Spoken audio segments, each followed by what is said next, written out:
For cardio, we kick it off with the triple step dance pattern laterally. Maintain balance and increase speed to bring up your heart rate.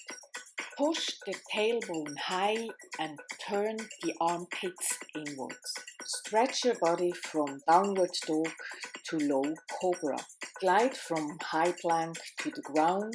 Press hands, hips and thighs firmly into the floor and squeeze the elbows behind your back. The workout is as many rounds as possible in 12 minutes of 5 single arm overhead squats with dumbbell, or if you don't have a dumbbell, detergent.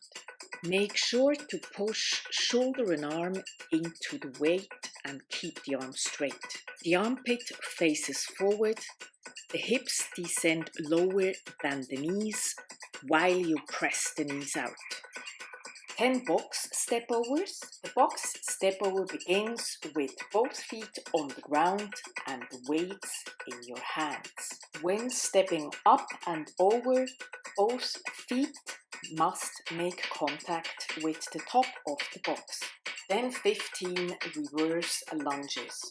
Brace your core muscles and take big steps back, lowering the back leg until its knee softly touches the ground.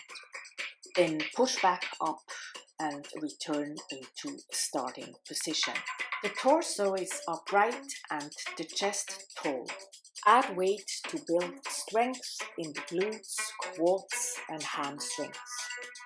Finally, let's overcome the dumbbell or detergent obstacles with double leg raises. Keep your shoulders away from the floor, keep a steady pace and squeeze your belly. 3, 2, 1, go!